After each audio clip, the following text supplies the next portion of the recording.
Do you believe the Donbass region, specifically Donetsk and Lugansk, right there, not even the entire region, west of, including Mariupol, but the eastern part that has been fighting, directly at the separatists, do you think that is actually Ukrainian territory, or do you believe through their own elections, voting for Putin, that would be still considered a democratically or a republicized place that belongs to Russia? Do you believe that region belongs to Russia, or are you talking about, how do you define that? The region clearly belongs to Ukraine. You can't just vote yourself out of a country. No other country on the planet would accept that.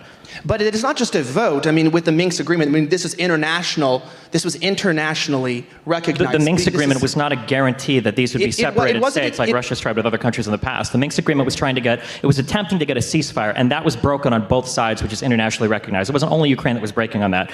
Fighting has been ravaging on there for the better part of the last decade.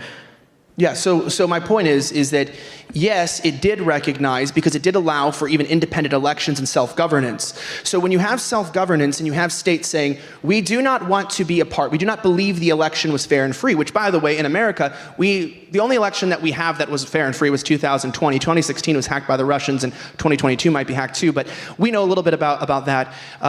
But the people in Ukraine fully understood, or were under the impression that, yes, there was a disagreement because of the leaked call that took place from our own government, the United States, that they had the interest of seeing then Poroshenko, the then president of the country, being installed, and seeing the other Russian government, after he fled, right, to Kharkiv, once he left, I'm saying they saw this as being an illegitimate coup, and so they declared independence, and they separated themselves, and there was at least an acknowledgement that these regions would be governed differently. No, so I encourage anybody to go and listen to the phone call with Nuland and the ambassador. That is not the case. Two diplomats talking on the phone expressing a preference or talking about what new leadership would look like does not make an organized coup. The idea that the 2014 revolution was some foreign-backed CIA, NSA, US, NATO-backed thing, it misunderstands the entire history of why those protests have been going on for so long. Ukraine was one of the most corrupt countries across all of Europe, if not the entire world. So there were plenty of good reasons for why that revolution was happening, why the protests were happening, and the revolution itself happened, the ousting happened, because police were shooting at protesters. You don't need any kind of foreign interference to see why he ran from the country. You don't need any foreign interference to see why the people felt like they needed a new leader there.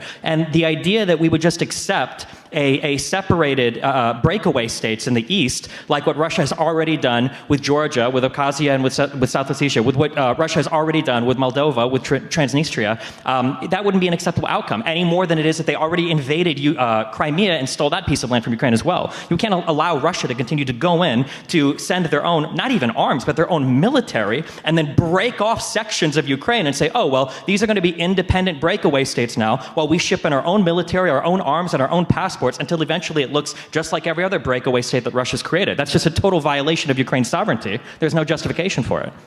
So it's interesting you bring up sovereignty, because it's funny when we talk about the fall of the Soviet Union that Ukraine had the ability to break away from the Soviet Federation. And so there is this level of understanding that people can, as a republic, as a democracy, a representation, decide how they themselves want to be governed. The United States is a pure example of that, breaking away from the British Kingdom and the fact that we wanted to be self-governed. So on this ability, even with Security Council 2202, the reason why France didn't acknowledge it, and the reason why the Ukrainian ambassador to the UN literally stood up there and said, we're not going to even acknowledge Minsk 2 because we don't want to legitimize the individual governance or the authorities specifically in the Donbass region towards Russia, because we see this to be as a threat to our sovereignty, which is true in and of itself. But that would be with the acceptance that Ukraine's government was through fair and free elections. And while you would say it is true, why is it that just 10 years earlier in 2004 there was mass protesting? Because the specifics were said because of corruption and severe election fraud were stated as the two main factors, or seven,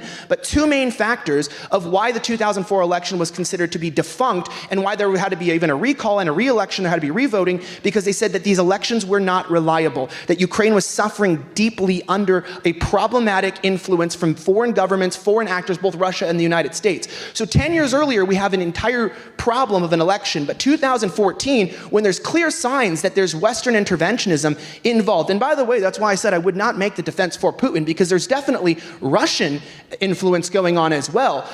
you might say then that, yes, again, the Ukrainians aside, the government itself is a Western prop. This is an actual understanding. This was something that was pushed, perceived, to the point to where the current president literally had to flee, allegedly at gunfire, and had to be exiled. How does that sound like a peaceful transfer of power? How does that sound like a normal democratic election? It's called a revolution. It wasn't a peaceful transfer of power at all. But again, when you start ordering your police to shoot at protesters, it's probably not going to be a very peaceful transition. I think that's pretty well understood.